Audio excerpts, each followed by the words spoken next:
चलिए अब बात आस्था के सबसे बड़े मेले महाकुंभ की कर लेते हैं। प्रयागराज में महाकुंभ को लेकर आपको बता दें तमाम इंतजाम किए जा रहे हैं। 13 जनवरी से शुरू होने वाले महाकुंभ को लेकर सभी 13 अखाड़े संगम नगरी पहुंच रहे हैं और महाकुंभ क्षेत्र में त्रिवेणी मार्ग पर अलग अलग अखाड़ों की धर्म ध्वजा स्थापित की जा रही है। इसी कड़ी में पंचायती अखाड़े की ओर से विधि विधान के साथ संगम की रेती पर 78 फीट लंबी धर्म ध्वजा स्थापित की गई, जो कुंभ मेले के दौरान शान से लहराती रहेगी। धर्म ध्वजा युगों युगों से फहराती हुई आ रही है। धर्म ध्वजा की 4 तनियां होती हैं, 4 रस्सियां होती हैं, वो चारों वेदों का प्रतिनिधित्व करती हैं। जब तक वेद का मूल ज्ञान इस धरती पर मौजूद है विद्वानों के हृदयों के अंदर, तब तक धर्म ध्वजा निरंतर फहराती रहेगी सनातन धर्म की। और हमारे आज धर्म ध्वजा की रस्सियां खींच दी गई हैं और उसके बाद जब तक कुंभ मेला रहेगा हमारा, तब तक हम ये जब जाते हुए यहाँ से फिर रस्सियों को ढीला किया जाता है। आज के बाद हमारे धार्मिक अनुष्ठान यहाँ शुरू हो जाते हैं और भोजन लंगर आदि की व्यवस्थाएं भी आज से ही चूल्हा आदि स्थापित हो जाता है। महाकुंभ में आस्था और सनातन संस्कृति के खास रंग नजर आ रहे हैं। महाकुंभ को लेकर निकली श्री पंच दशनाम आवाहन अखाड़ा की पेशवाई देखते ही बन रही है। बिल्कुल, आपको बता दें कि साधु संतों ने ऊंट, घोड़ा, बग्घी, रथों से शाही अंदाज में अपनी छावनी में प्रवेश किया। इस दौरान साधु संतों के स्वागत के लिए बड़ी संख्या में श्रद्धालु भी वहां पर पहुंचे।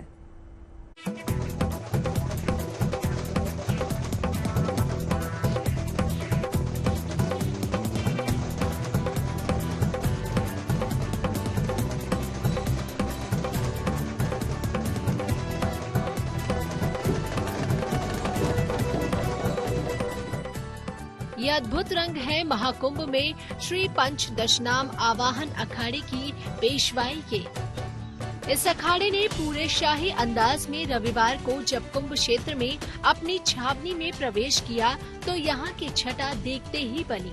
रथ, घोड़े, ऊंट और बग्गियों पर सवार होकर ढोल, नगाड़े और शंखनाद के साथ अखाड़े के साधु संत छावनी तक पहुँचे।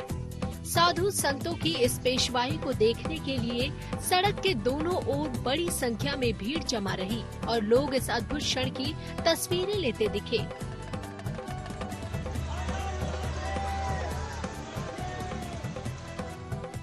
नागा साधुओं के साथ बड़ी संख्या में साधु संतों के इस जुलूस का जगह जगह श्रद्धालुओं ने पुष्प वर्षा से स्वागत किया।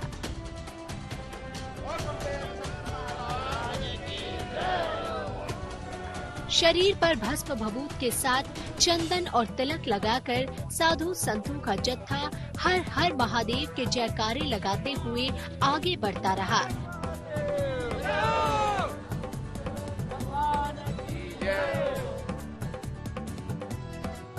छावनी प्रवेश यात्रा में सबसे आगे अखाड़े की धर्म ध्वजा फहरा रही थी, तो उसके पीछे श्री पंच दशनाम आवाहन अखाड़े के आराध्य देव भगवान गणेश की पालकी चल रही थी। इसके पीछे नागा सन्यासी अपने अस्त्र शस्त्रों के साथ पेशवाई के बीच में जगह जगह रुककर युद्ध कौशल का भी प्रदर्शन कर रहे थे। आवाहन अखाड़े का नगर प्रवेश यानी छावनी प्रवेश है। अब ये तीसरे बाकी जो बचे अखाड़े उनके छावनी प्रवेश जल्द से जल्द होंगे। यात्रा के दौरान चाक चौबंद सुरक्षा व्यवस्था उपलब्ध रही, जिसमें घुड़सवार पुलिस भी शामिल थी। पुलिसकर्मी भी माला पहनाकर साधु संतों का स्वागत करते दिखे।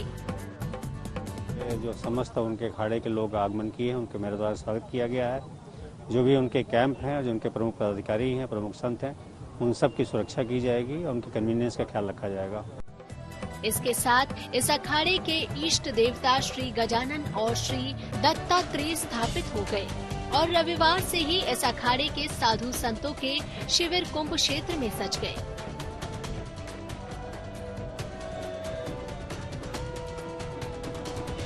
अभी हमारा आवाहन अखाड़ा शिविर में गुरु महाराज गणेश सिद्ध गणेश भगवान का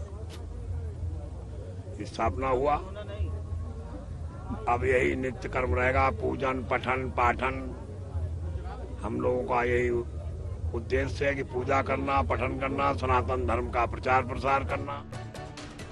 सनातन परंपरा में कुल 13 अखाड़े हैं, जिनकी स्थापना अलग अलग समय में हुई है और इस आवाहन अखाड़े में नागा सन्यासियों की बहुत बड़ी भूमिका रही है। अद्भुत अखाड़े हैं, 13 अखाड़े हैं और यह अखाड़ा 547 में इसकी स्थापना की गई थी और सनातन धर्म की रक्षा के लिए तब सेना नहीं हुआ करती थी, नागा सन्यासी हम लोगों की रक्षा करते थे सनातन धर्म की और तब से आदि अनंत काल से अब से चला आ रहा है। पेशवाई की इस परंपरा में सब भक्ति के रंग में सराबोर दिखे। 13 जनवरी से शुरू होने वाले महाकुंभ को लेकर संगम नगरी में ऐसी भव्य तैयारी की जा रही है जिसका हर रंग देखते ही बन रहा है। प्रयागराज से आनंद राज के साथ bureau report, good news today.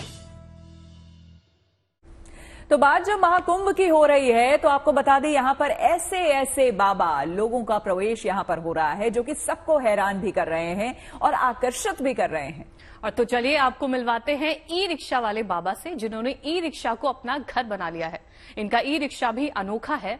ये सौर ऊर्जा से चार्ज होता है और ये पूरे देश में घूम घूम कर राम राज्य की अच्छाइयों से लोगों को रूबरू कराते हैं।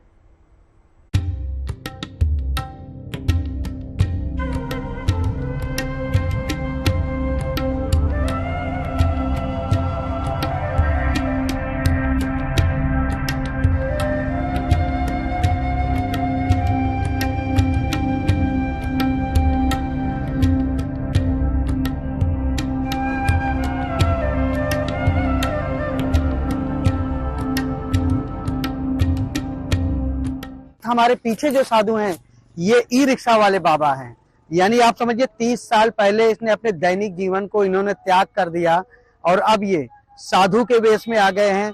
ये कोई ऐसे वैसे साधु ने, बाकायदा डिग्री धारक है ये और पीएचडी किया हुआ है और कई रिसर्च भी किए हैं और कई प्रयोग करके सामान भी बनाए हैं, जिसके तौर पर ये अब इनका ये कहना है कि अब मैं राम राज की कामना कर रहा हूँ। महाराज जी, सभी लोग अपने जीवन में बड़ी सुख की भावना करते हैं, लेकिन आपने सुखमय जीवन त्याग कर।